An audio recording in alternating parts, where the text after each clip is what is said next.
Hello. So, we are meeting again for the discussion on the subject of quantitative techniques for managers. पिछले session में हम लोग बात कर रहे थे सीक्वेंसिंग प्रॉब्लम के बारे में और अब हम लोग सीक्वेंसिंग प्रॉब्लम में ही उसी से और जो आगे की चीज़ें हैं वो समझेंगे। मैं डॉक्टर अनुराग श्रीवास्तव हूँ और subject quantitative techniques for managers के बारे में हम लोग का डिस्कशन आगे बढ़ रहा है। तो सीक्वेंसिंग प्रॉब्लम में जो हम लोगों ने अभी तक समझा है, एक सेशन में जो हम लोगों ने देखा है, तो हमने ये समझा था कि अगर दो मशीन्स हैं और दो मशीन्स के ऊपर जॉब्स कई सारे प्रोसेस होने हैं तो उनको हम किस तरह से उनका ऑर्डर डिसाइड करेंगे, जॉब्स का ऑर्डर कैसे डिसाइड होगा। मशीन्स का ऑर्डर फिक्स है, मशीन उसी सीक्वेंस में होंगी। दो मशीन्स अगर M1 और M2 हैं तो M1 पहले और M2 बाद में, इसी तरह से होगा। लेकिन जॉब्स का ऑर्डर जो है वो चेंज हो सकता है। तो वो ऑर्डर कैसे हम करते हैं, कैसे पता करते हैं, वो हम लोगों ने समझा था। और उसके लिए हमने देखा था कि एक जॉनसन्स एल्गोरिदम है, एक सिंपल सी एल्गोरिदम है जॉनसन्स एल्गोरिदम, जिसका यूज़ करके हम पता करते हैं कि क्या सीक्वेंस होगा। अब ऑब्वियस सी बात है कि फैक्ट्रीज़ में, ऑर्गेनाइजेशंस के अंदर, शॉप फ्लोर के ऊपर केवल दो मशीन के ऊपर प्रोसेसिंग तो हो नहीं रही होगी, दो से ज़्यादा मशीन्स भी हो सकती हैं।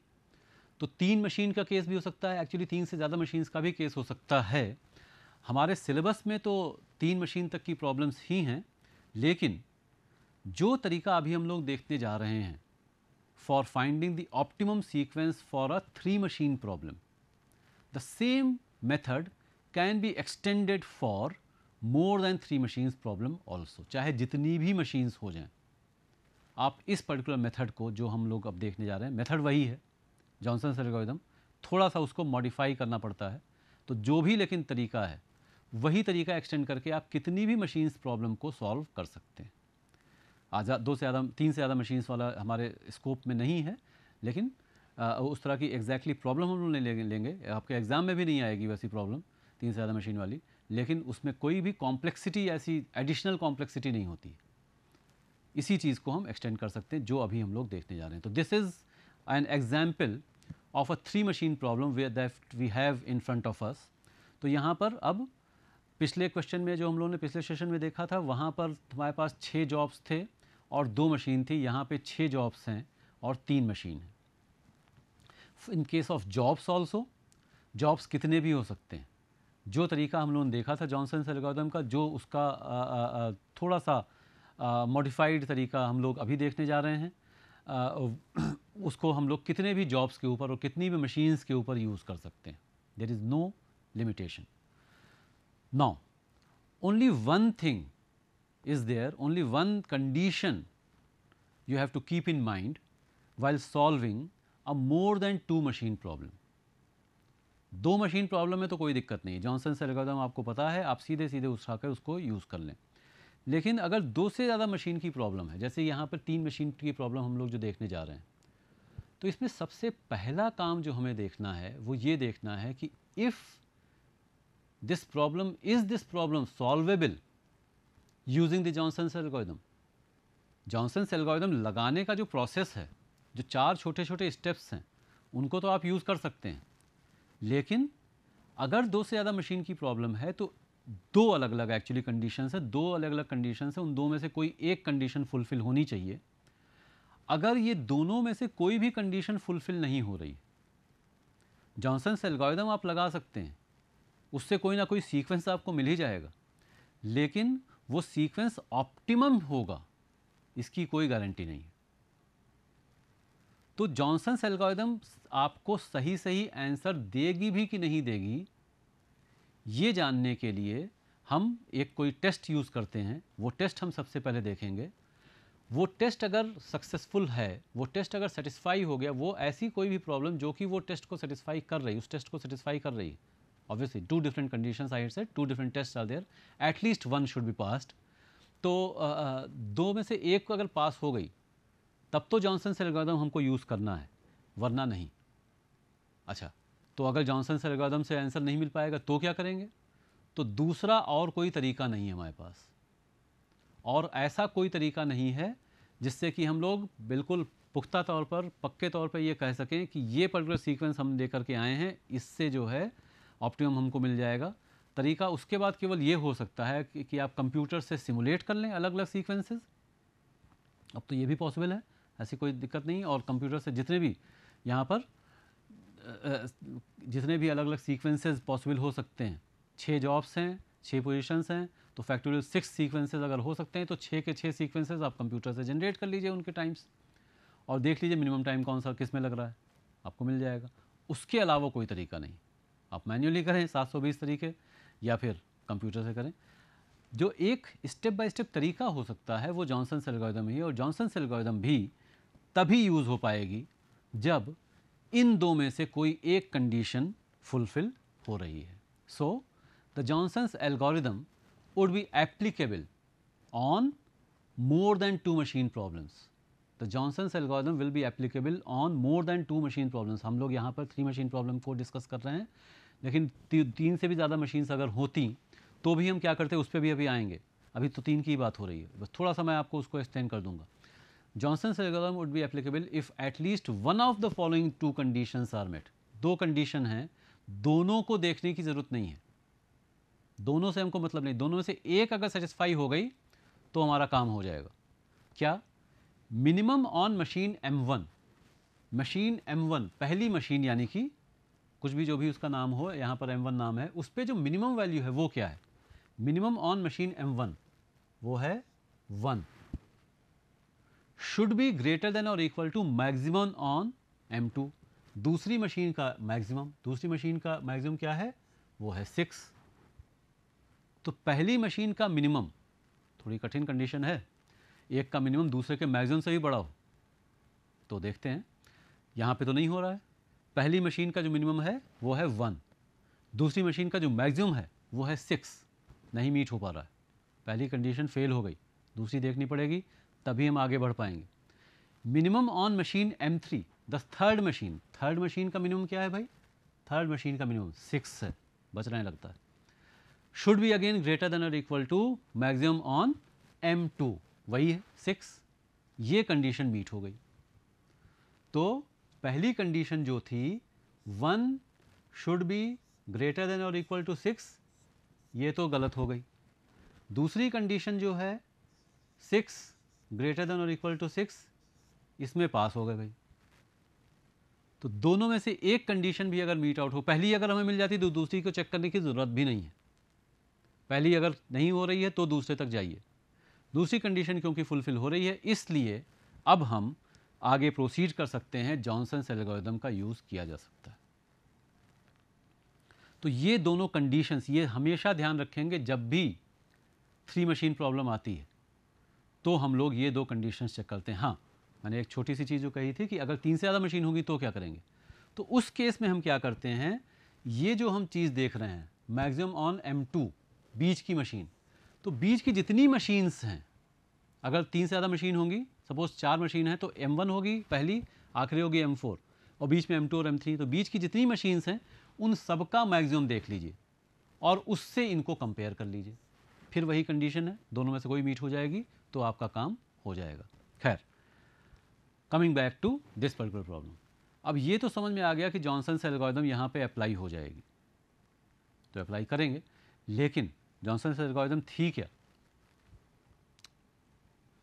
जॉनसन्स एल्गोरिथम है क्या, इसको देख लें पहले, फिर हम लोग वापस जाएंगे, क्योंकि ये पिछले सेशन में तो देखा ही था, अभी एक बार और देख लें। Select the smallest processing time, तो ठीक है स्मॉलेस्ट प्रोसेसिंग टाइम देख लेंगे। यहाँ पे 2 मशीन थी, 2 पे देखा था स्मॉलेस्ट प्रोसेसिंग टाइम, 3 मशीन है, 3 पे देख लेंगे smallest processing time.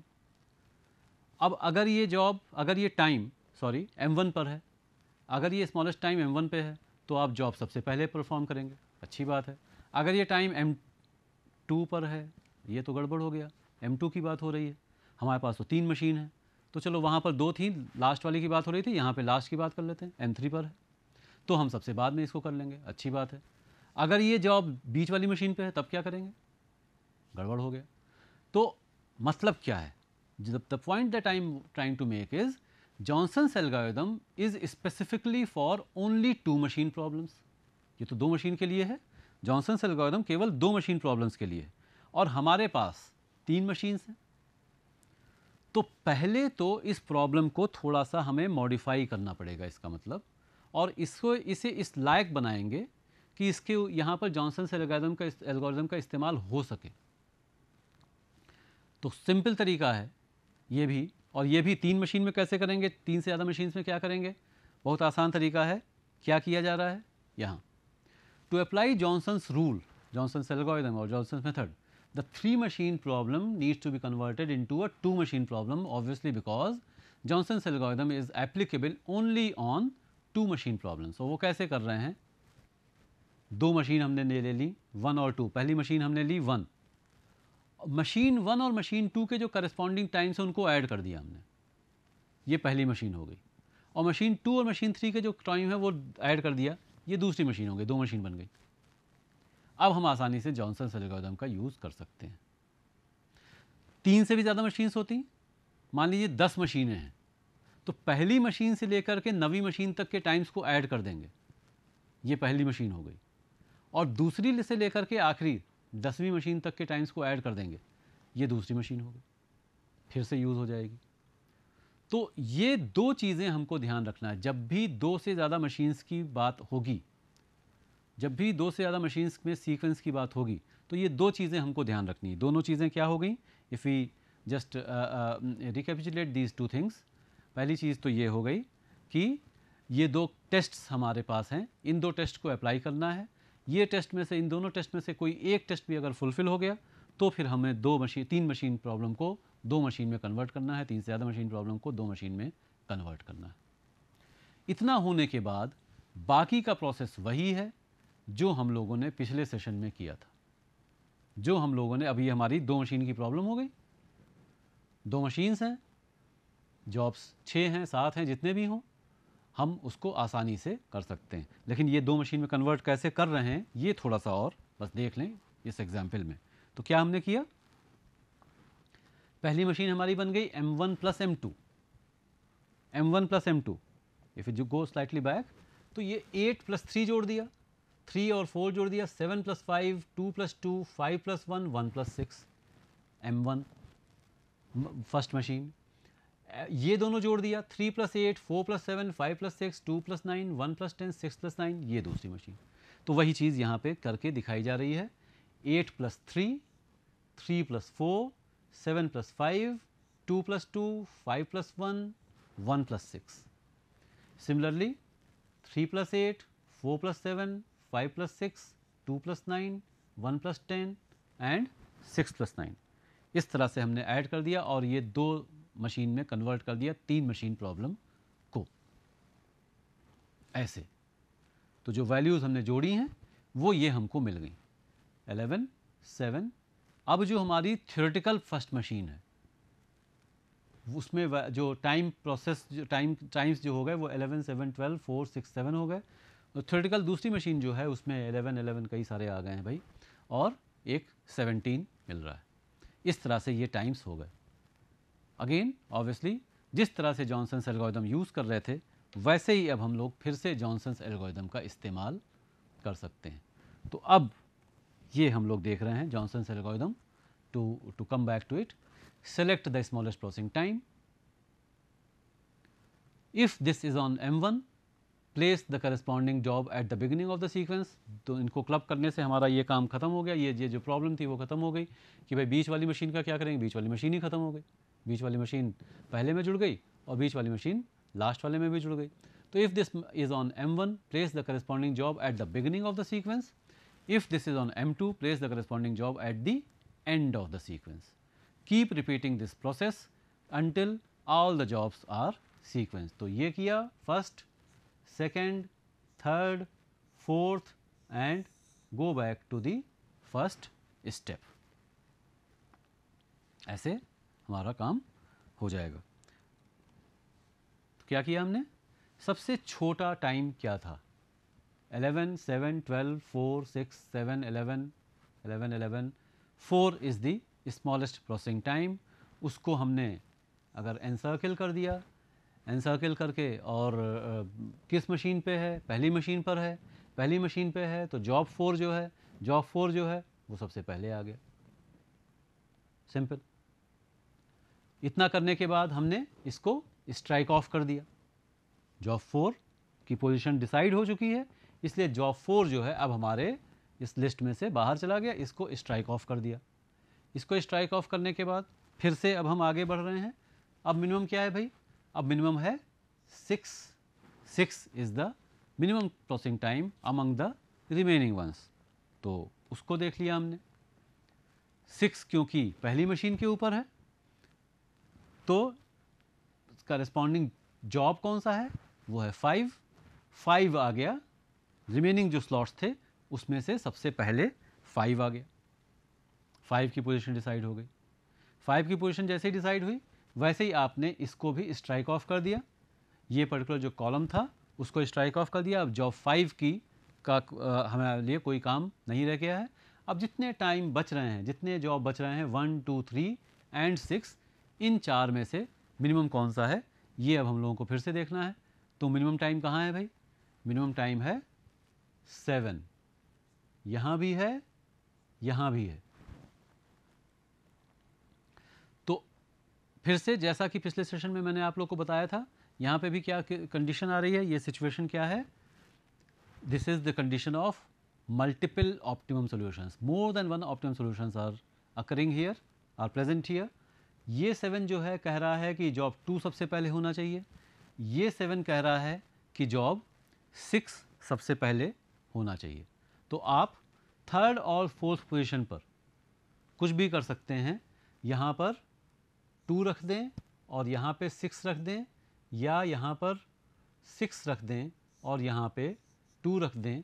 Both options are possible. Possible तो कोई भी होंगे। Both options are optimum. Both are optimum. बिल्कुल भी यही एक तरह से हम कह सकते हैं जॉनसन्स एल्गोरिथम की सिंप्लिसिटी है। यही जॉनसन्स एल्गोरिथम की सिंप्लिसिटी है कि अगर टाई हो जाए तो फिर आगे ज़्यादा कुछ और आप कहें कि अच्छा चलो अब दूसरी मशीन का टाइम देखा जाए, उसको कंपेयर किया जाए, और क्योंकि यहाँ पर 11 है, यहाँ पे 17 है, तो कि इसको आगे कर दें, उसको पीछे कर दें। कुछ नहीं करना है। जो 4 स्टेप हैं वही 4 स्टेप हैं, और 4 से कम स्टेप भाई वाला तो कोई मेथड नहीं होगा। घर पे चाय भी बनानी होगी तो उसमें भी इससे ज़्यादा स्टेप होते होंगे।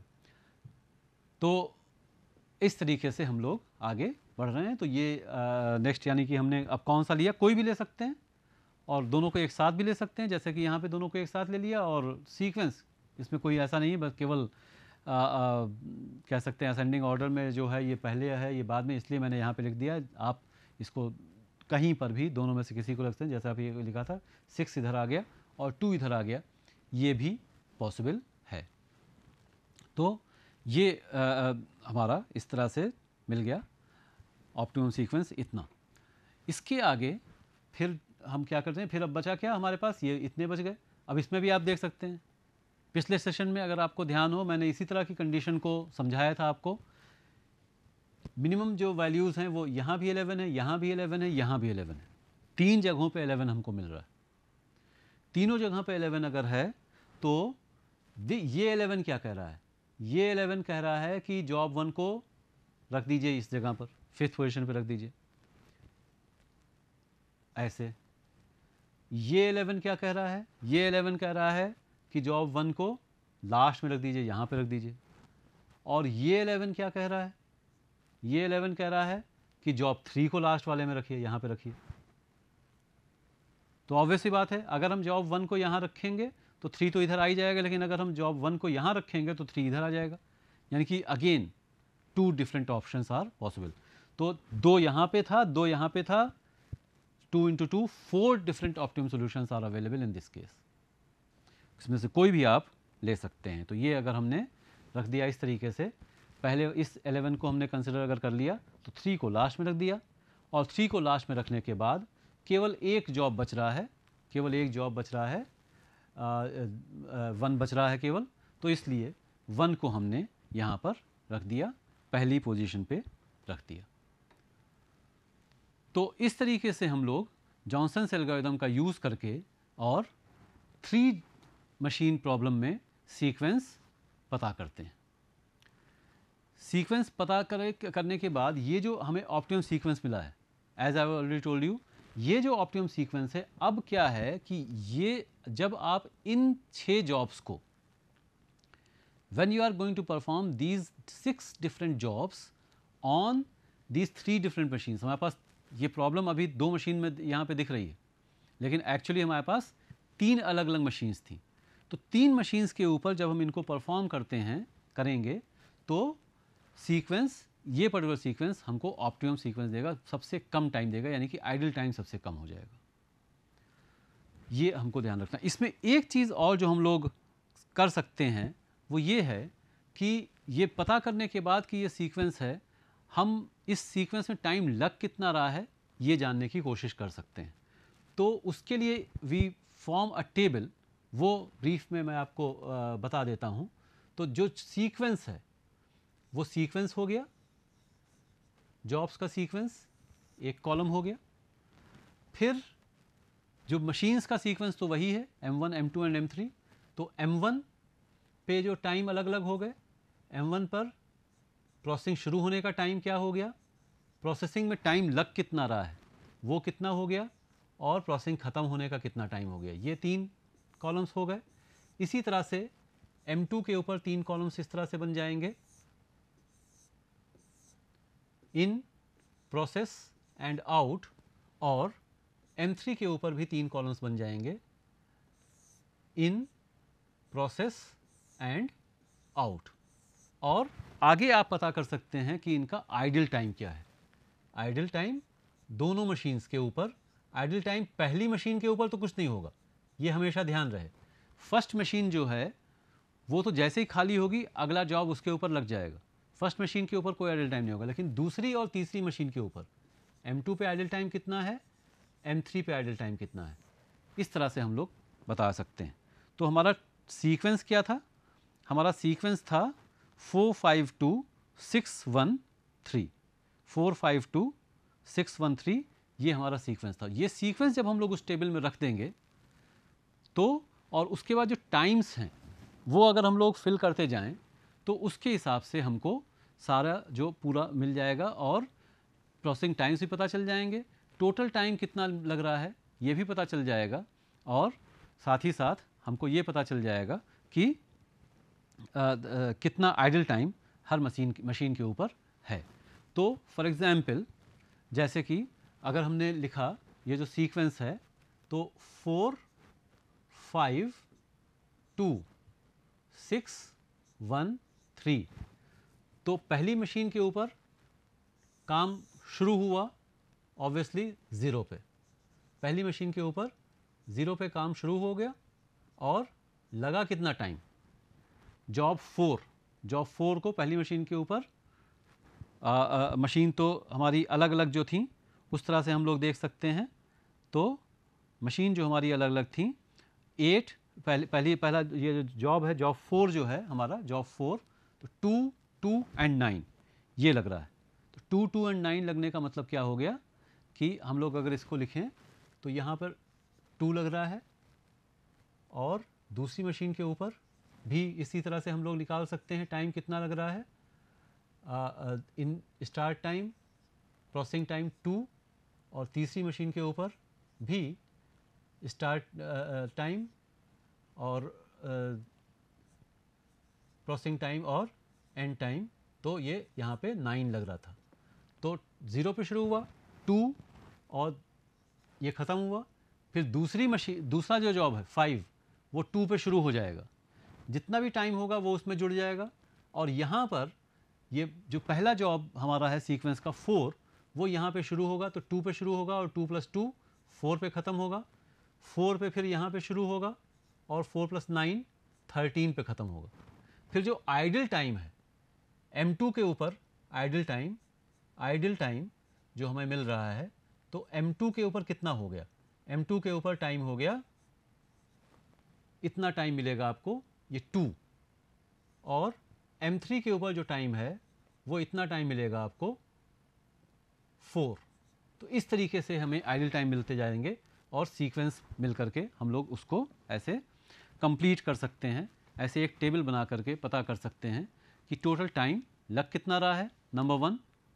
नंबर 2, पहली मशीन के ऊपर तो आइडल टाइम नहीं है, लेकिन दूसरी मशीन के ऊपर आइडल टाइम कितना लग रहा है, टोटल आइडल टाइम कितना हो रहा है, और तीसरी मशीन के ऊपर टोटल आइडल टाइम कितना हो रहा है। तो ये जो आइडल टाइम ही जो है हमारा, ये मिनिमाइज हो जाता है जब हम जॉनसन्स एल्गोरिदम का इस्तेमाल करते हैं। This is the beauty of the Johnson's algorithm, this is the benefit of the Johnson's algorithm. Simple तरीका है और उस सिंपल तरीके का इस्तेमाल करके हम लोग ऑप्टिमम सीक्वेंस पता कर सकते हैं जब भी दो से ज़्यादा जॉब्स की प्रोसेसिंग जो है वो कुछ मशीन्स के ऊपर हो रही है। अब सीक्वेंसिंग प्रॉब्लम में एक छोटी सी चीज़ और रह जाती है जो कि हम लोग आगे डिस्कस करेंगे, और वो है, हम लोगों ने अभी देखा n जॉब्स और 3 मशीन प्रॉब्लम अभी हम लोगों ने देखी थी। पिछले सेशन में हम लोगों ने देखा था n जॉब्स और 2 मशीन प्रॉब्लम देखी थी। अब अगर जॉब केवल 2 हैं, केवल 2 जॉब हैं और मशीन्स 2 से ज़्यादा हैं, जॉब 2 हैं और मशीन्स 2 से ज़्यादा हैं, और दोनों जॉब्स की मशीन्स के ऊपर जो प्रोसेसिंग टाइम्स हैं वो कुछ दिए हुए हैं, तो हम लोग किस तरीके से आगे प्रोसीड करेंगे, इसके लिए एक ग्राफिकल मेथड हमारे पास है जिसका कि यूज़ करके हम लोग ऐसी प्रॉब्लम्स को करते हैं। तो नेक्स्ट सेशन में हम लोग इस प्रॉब्लम को समझेंगे, देखेंगे। Thank you.